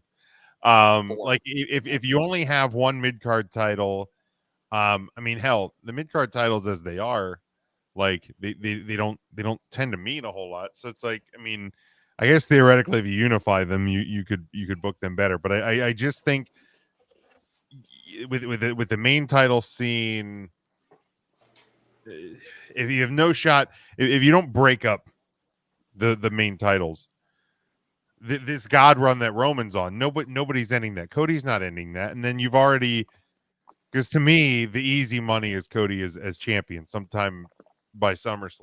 I mean, it's practically writes itself. But you're not gonna end Roman's run right now with both belts. You're just not. Literally, it was right there for you to say Roman's reign, and you just didn't. Roman's reign. I know. I'm a heel, Tim. I'm a heel. Okay. I don't do things. He's a heel. But like, I think that there's more value in more titles. It's just a matter of booking them correctly. I think that's the key. And I'm with you, Mike. I think the tag situation, because you don't have that many tag teams across the board. That is an issue. So if you have one set of men's tag team titles, like you have one set of women's tag team titles, if they go to all the shows, you can create feuds there. And then, I mean, the pay-per-view thing, I guess, gets a little bit tricky because, well, then how do they defend them twice? Every match is a triple threat match. Ooh. The tag titles become the triple threat ladder invitational of death. Or the week before, you could have the Raw team take on the SmackDown team to determine who's the real number one contender, and then go from there. Or just don't unify the titles, and just, like, for example, it looks like Roman Reigns' first challenger is lining up to be Shinsuke Nakamura. Okay, that's your SmackDown representative going after the Universal title. The WWE Championship is still not spoken for. But what's the difference if, for example, Brock Lesnar was the WWE champion and he wasn't there for like 6 months? Nothing. They switch back and forth. So if the Universal title gets defended this month, then the WWE Championship gets defended the next month, and then you back and forth. Same thing with the Raw and the SmackDown titles. If anything, right. The problem is if you put the titles on the Oosey Juicies, then what you run into is the problem that WWE always has. There's 4 tag teams. Right. I thought you were going to say that the fact that one of the Usos was probably going to drive drunk and fuck this up. He has been really good since the Bloodline has come to fruition. Yeah, because he knows that, this is his opportunity to become the third member of Chief Cha-Ching's tribe. Well, he doesn't and really want to fuck that yeah, up. if you fuck that up, I think Roman's also going to rip your throat out because, and not on TV either. I think in real life, because you're I also think fucking with the tribal that chiefs business at that point. Putting the titles on, as we like to call them, the Usi Juicies. I necessarily don't know that it's a bad thing, but how are they supposed to hold up 19 titles because Roman's arm doesn't go past like here? It does. It goes up. Buddy, that looks so painful. He was like, he's fine. Like Carrying the entire world is heavy. Yeah, it's fine. It's like, buddy, I thought he was going off into the Titus O'Neil fucking hand sign. Like I was like, The Omega Sci-Fi. Yo, Titus is a good guy. He's paying tribute. I love Titus. I was trying to figure out why Roman's arm wasn't straightening out all the way. I was like, that doesn't look right. Usi Juicies, if they win the titles, I'm not opposed to it. They're the best tag team in that division right now, with the exception of RK Bro. So I think if either one of them walk out with the titles, that's fine. But if you're gonna do something where Riddle and Orton go back to doing their own things, like this is the obvious time. They've beaten everybody on Raw. Right. Like, Usos win the title. Randy blames Riddle. Easy stuff. I see. I don't even break up RK Bro. I think it's the Usi Juicies win, and I think Randy and Riddle just kind of look at each other and they're like, "You can do your thing. I'm gonna go do mine. And if we ever need each other, we have each other's back. But you want to go focus on a world title? I'm gonna go fucking focus on a title over here, bro." And they just kind of do their own thing. The best way to break up RK Bro will be a draft. Oh, yeah, it's a good point. I don't want them to split up hard way.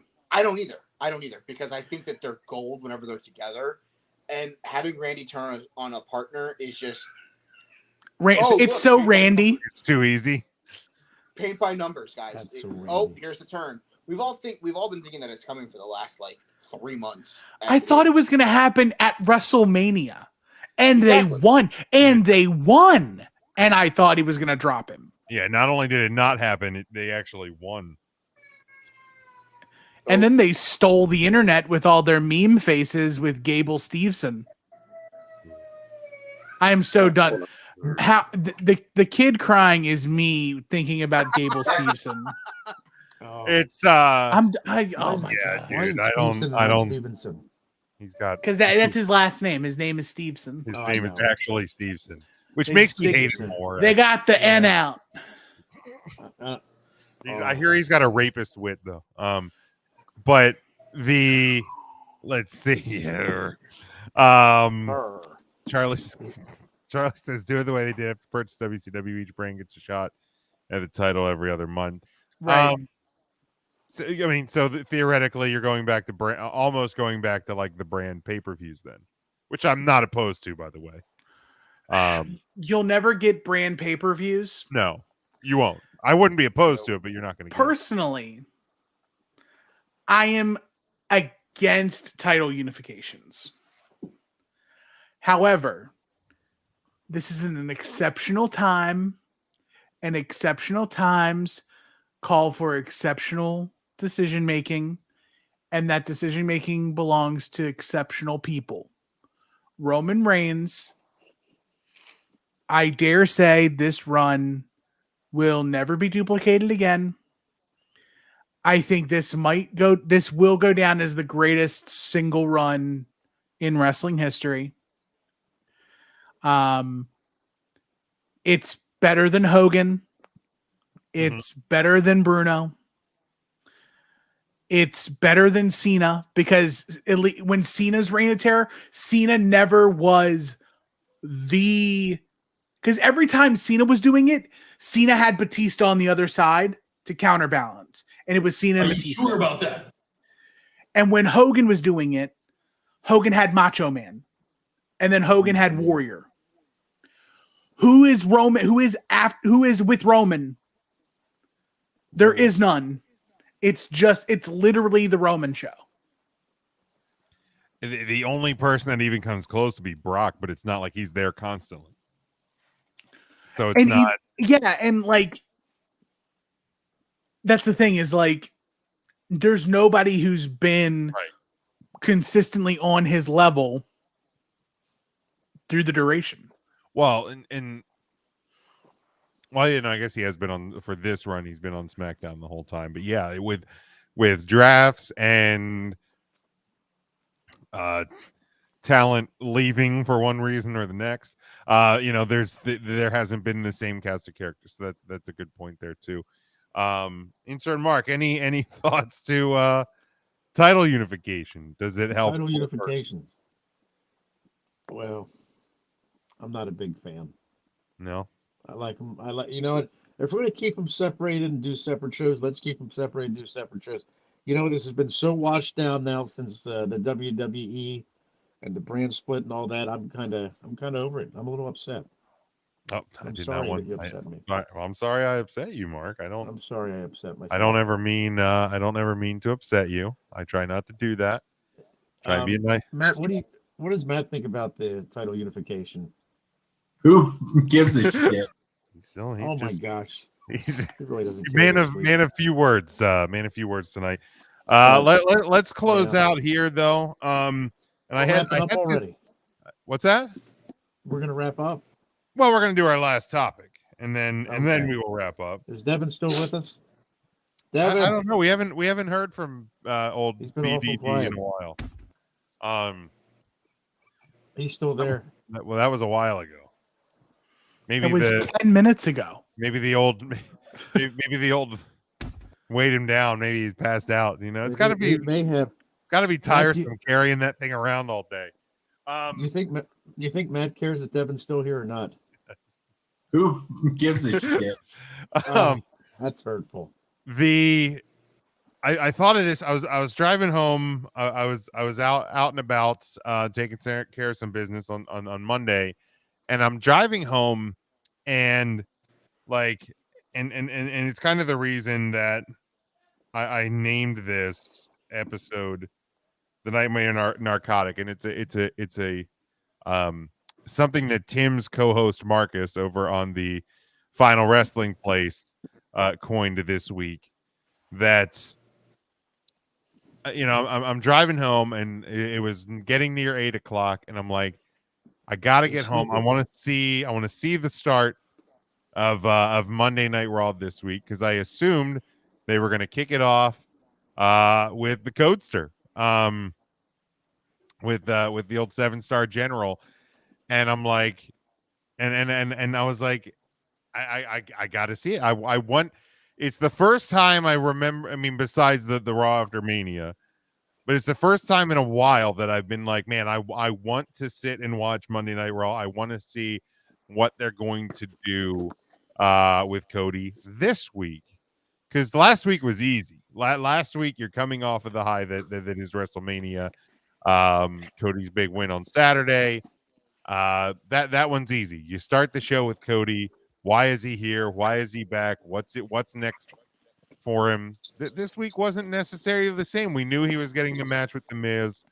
But I'm like, I gotta see this. So we can go around like whether it's now. I mean, if there's anything now that makes wrestling must see on a week-to-week basis for you, or if there's something over the last couple of years that has made wrestling, whether it's Raw, whether it's SmackDown, whether it's NXT, whether it's AEW, whether it's Impact, whatever, what makes a wrestling show, what makes a wrestling brand must see for you? Because like for me, like I said, right now, this past week, it was what are they going to do with Cody now? That made Monday night must see for me. Anybody want to grab a hold of this one?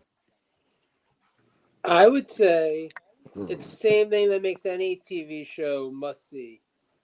Good storylines, well built, developed characters, and yeah, it's pro wrestling, so like you obviously want some good wrestling too. You know? Oh well, no. Jesus, Mike. Definitely, like, look, I watch Dynamite every week. I do. I watch Dynamite every single Wednesday night without fail, never miss it. part of the reason is because I'm at work anyway, and it's usually slow, and it's easy to just throw on my phone. But the same thing is true about Tuesday nights, and I don't always watch NXT. I never miss Dynamite because there's always going to definitely be some sort of great wrestling match that I'm excited about. There's going to be some sort of storyline development with some feud that I'm really into. That at least that's the way it's been for the last like 3 or 4 months, I'd say. Or William Regal's gonna slap somebody in the face. Right, like there's enough stuff going on in AEW that on a weekly basis, I want to tune in and see what's going to happen next. And I think that's the key. Just like you were saying, they built up the stuff with Cody enough where you're like, I want to see what happens next. I want to see where this goes from here. I watched the Raw after WrestleMania. I haven't watched Raw in like all year pretty much. I watched the Raw after WrestleMania because WrestleMania left me wondering what's going to happen next. That episode of Raw didn't give me quite the same feeling. Like I'm sort of back to my, all right, I'll watch the pay-per-view when the pay-per-view happens. Like I don't know that I need to watch Raw every week. What that Raw did have was some good matches though, like the Alpha Academy and Street Profits match. That was a great match. That was a great match, and I'm going to tell you, if I'm going through Facebook now between now and Monday, and I see an ad that Rated RK Bro is going to fight Alpha Academy again, I might tune in for that because I like the characters, I like the story, and I know that I'm going to get a good wrestling match out of them.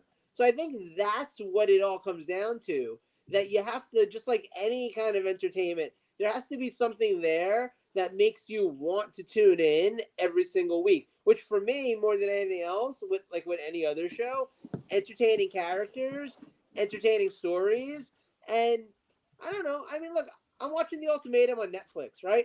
Like, I keep tuning into that because those people are a fucking shit show. I wouldn't be tuning in if it wasn't like watching a car wreck. So a little bit of that. I need a little bit of car wreck too. I thought you were going to say attractive male, but whatever. Only like 2 of them are really hot on The Ultimatum. Okay, so that was the girls are more attractive. Car crash and or attractive. No, it's the same thing. Hey, putting Austin Theory on my TV every week does get me to tune in. So his name is just Theory now. Yes, it's Theory now. It'll always be Austin to me. No, he has PTSD from the Austin Stunner, so he's no longer Austin. He's just Theory. He's just the theory of relativity. I mean, his name being Theory, like that basically confirms he's bi-curious, right? Like, in theory, I might be gay. That's what he's saying to all of us. I'm okay with this. In theory, your theory is just a theory. I want to be in theory. You do. Oh my god. I'm a Tom. All right. So now that that's done, My finger can go inside. What about the olive, Smokey? I think And you suck the little thing out. I'm getting ice. I think Smokey knows about anal, right? He does. I understand how anal works. Does The cock. Does he get on his hands and knees and take it, or what happens? I'd have to be on my hands and knees and just take it. You get a rib job too. It's like he's here. It really Oh is. my god, man. It really is. He was invited to come. Matt, have He anything came to to add to me. this topic? Come in a trash bag. Go ahead, Mike. Does Matt have anything to add before I get on to? It would be nice if you could actually reach around. All right, we've hit the reach around portion of this show. What makes wrestling must watch for me is when I climb the rope in gym class, I feel funny. I mean, like I've ever climbed the rope. Let's be honest. I don't think any of us here, maybe with the exception of Joe, have ever climbed a rope. So, what makes wrestling must watch for me? Now let's get back on topic. Yeah, let's get this straight back on. Oh my, choo choo. We'll see where this sidebars. Personally, what makes wrestling must watch for me is obviously storylines. It's got to draw my attention. I've never said that wrestling wasn't the male version of a soap opera, because I feel like that's what it is. Wrestling is the age 18 to 49 wrestling male fans telenovela. You're gonna have someone that's gonna try to kill the boss, someone that's gonna try to be someone's love interest, and someone who's going to eventually turn on someone who they thought was their friend and have a storyline out of it. So it's got to be something that like grasps like full-fledged attention. The Firefly Funhouse was something. It was different. It was entertaining. It made it must see. Coming out and playing the same promo of I am this person and I don't like this person because last week he got involved in my business. I'm good. That doesn't grasp my attention. That's why I feel like SmackDown and Raw have kind of been misses for me leading into WrestleMania. Oh, hey, cool. We have Pat McAfee coming out and the Austin Theory stuff was cool. But then we have the guy who's still a dick as the Intercontinental Champion basically coming out and going, look, I shoot laser beams. That doesn't anything for me. He doesn't have a feud. What the fuck are we doing? Your second most prestigious singles title. It's like, pew, pew, pew, pew. Like a version of fucking Star Wars over here. Like, what the fuck? Pew, pew, pew, pew. Like, what? So yeah, that kind of is a turn down on the interest. See, I didn't say turn off because I'm not gay. Turn down on my watch scale. Joe's right here. It's okay. He knows my Turn jokes. down for what? He's not offended. Exactly. Turn down for what? For what? I'm just of the. It's got to be fun matches. It's got to be storytelling, and it's almost like the suspension of belief that keeps me coming back to watch more matches. Seeing Daniel Bryan win at WrestleMania 30, where his arm was, basically taped into like the crossface chicken wing position, and beating two guys that he probably had no real reason to beat. It made the desire to come back and see what was going to happen next. Like, oh, look, the ultimate underdog beat the two school bullies. Like, what are they going to do next with this? It makes it the attitude like you want to come back. Whereas it's like, oh, look, these two guys are talking about how last week you broke my car window. Roar. Like that just dismissed for me. Why did the Attitude Era work? Why did you tune in every week to Raw? You wanted to see Unpredictable. You wanted to see what Vince was going to do to try to get to Austin, and what Austin was going to do to try to get back at Vince. What? I drank another beer. But like that's why that worked. Like honestly, the great part about Roman is that he's so strong. The not so great part about him is you don't really have anyone actually opposing him on a weekly basis. I was gonna thought you would say because he reigns, but whatever. This is the second time that someone could have used Reigns when describing Roman, and both of you have failed. That's all right. Joe's a heel too. I get it. Get at you. We don't dance for the people. We do our own thing. No, he'll dance for anyone. Don't lie. $20. Tim or Mark, what makes wrestling a must watch for you? Mark, you've said relatively nothing. Mark, I know you said a lot tonight, but I'm gonna ask for a little bit more out of you. Something that pertains to the subject. Yeah. I will do my best. Mark, we haven't been able to hear you all night, so it doesn't even have to be about the subject. Just talk for a minute. All right. Don't do that. I bet Tim's gonna get upset. I don't want him to leave the room again. I'm glad you came back, Tim. Oh, come on. Oh, man. Don't, today's National Dolphin Day. Talking about sea stars. Anyway. So what makes wrestling must watch for me? How you like that? Man, it would be No, come on. Let's talk about what makes the sea stars. I mean, what makes wrestling must see. So recently, I like the Roman Reigns stuff there with the head of the table, the tribal chief.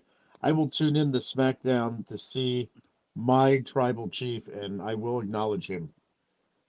And NXT used to be must see. It used to be my favorite show until this 2.0 carrying on. Now I do enjoy watching it occasionally to see some of the up and comers, especially the females. They got some talent there. The male talent, there's guys that come out in those university sweaters, and that guy with the fake accent that's a gangster. I can't stand any of them. I'm sorry if that upset you. Tony I really Pepperoni. can't. Tony Pepperoni, I can't stand it. It's terrible. Oh, Tony Meatballs. Tony Gabagool. The Marinara. Tony Marinara, not a big fan. Lame. And Tony Mozzarella. Tony Mozzarella. There terrible. it is. Lame. You know what I was excited to see on NXT, and Natalia came out and put Cora Jade in a sharpshooter. I did enjoy that. That's right, Natalia One was. of the other servers at my job today called me Joey Bag of Dicks. All right, continue. Oh, that's kind of hurtful. I mean, you. Not for Joe. I'm not even gonna say that on the show. Joe liked it. I won't even say it on our show.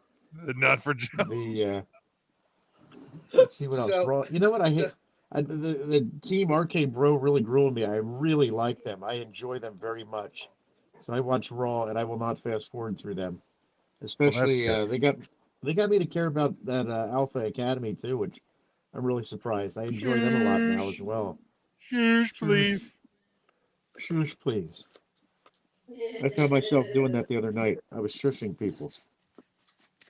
But it's the unpredictability that you like, and it's the characters and storyline. There hasn't been a lot of real good ones, so. Oh my God, this is the greatest thing of all time. What exactly am I looking at? I just see. He's feeling happy. Okay. So my wife bought this for me. I'm gonna. It really fits in for what we were just soundboarding. It makes you. Oh. Gonna love my nuts. I'll put my nuts on it.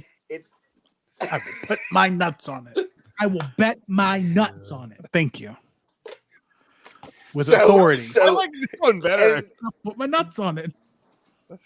You just sound so happy when you said it.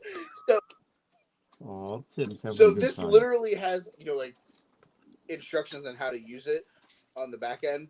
And of course it's called Just the Tips. Number 1. It turns get me on. moist. Number 1 is get moist. Yeah, we're not afraid. I make it wet bottom too. How you like that? Are you serious? Oh, shit. Lather up and scrub those spicy spots. And don't forget your nuts. I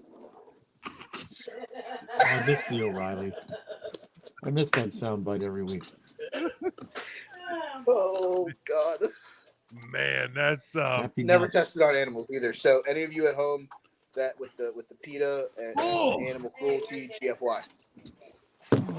The Easter's coming. That'll be a nice basket stuffer. I think we're out of time, Jim. That's You're not spreading your butt cheeks. I don't want to look. Tim, you got nothing to add? I do not. Tim. All right, let's. I think. Happy nuts in your Easter basket this I'll year. put my nuts on it. Happy nuts in your Easter basket. Yeah, why not? Yeah, let's end there. Big Mac, tell them about everything going on with you guys and where they can follow you and all that. All right, you can follow the wrestling show at Take the Number 3 Wrestling. You can follow me at They Call Me Burn. Take 3 Wrestling. We go live eventually when the Toolbox puts us up sometime Friday or Saturday, whenever he's not watching the Miami Heat are getting beaten by his wife. I also have my own show about our men's baseball league down here in South Florida. You can find that at Sunny Days and Double Plays on any of your major podcast catchers. You can follow that guy at J-Lo Sugar. I'm not going to plug the porn one because no, we're not doing it. Not safe for work. We'll do that on our show because on our show, we don't give a fuck. But yeah, thanks for having me as always, guys. I appreciate it. Looking forward to next week when Matt and Ryan are back. And anytime you need me, I'm here to hit a clean up Grand Slam. He hits dingers. Intern Mark, you got anything to add to this one? I do have something to add. This upset me, and I hope it doesn't upset anybody, but I never wanted to believe my father was stealing from his job as a road worker. But when I got home, All the signs were there. Ridiculous. Save us, Tim. Save us. I appreciate the Matt Stairs of 3 Count Thursday, Big Mac, for showing up, just pinch hitting when he can and just hitting dingers. It's really great. Good to have Joe on as well. We don't get to see enough of him. Appreciate it. You can follow me at Not the Tool Man across all platforms, Instagram, Twitter, Snapchat, if you care. I'm on TikTok. I don't do TikToks, but I enjoy TikToks. They're fun. They relax me. You can send me your funny ones like Charlie Thrower does all the time. If you enjoy the things I say or don't say on the podcast, check me out on my other shows. At T&M Shows on Twitter is where you can go and see all the latest postings for Final Wrestling Place, where we take the nouns of professional wrestling or assign them arbitrary red points and green points and put them in either the good place or the bad place. We're doing WrestleManias. WrestleMania 12 is on the docket this coming up Monday at midnight. Damn it, the boyhood dream. That's right. After every WWE, AEW, and NXT pay-per-view, we do Viewer's Choice on the North-South Connection, where we tell you what's must-watch, what's must-skip, and who the MVP of the night is. The next time we're doing it, it is WrestleMania Backlash. Can't wait. Jim, close us out. All right. You can follow me at Big Jim Sports. Make sure you're following us at 3 Count Thursday. Thanks, Devin. Thanks, Charlie, for playing along. Everybody that played along with us this week, we always appreciate that. If you are following us on social media at 3 Count Thursday, Facebook, Twitter, Instagram, there's some changes that coming next week, and all of that will be revealed next Thursday as we do the show. A new era for 3 Count Thursday, but you'll have to tune in to find out. Again, make sure you go to 3countthursday.com. Subscribe to the show on all podcast platforms, YouTube as well. Everything is right there on the website, the Patreon as well. Bonus content starts $2 a month. You can get your 3CT merchandise over at tpublic.com /user/3countthursday. Collar and Elbow brand deal. Our secondary home is the Leap Sports and Music Network, LEEIB Sports.com. We thank you all for your support. We're excited to see what is next. And until next time, stay safe, stay smart, and go for the pin.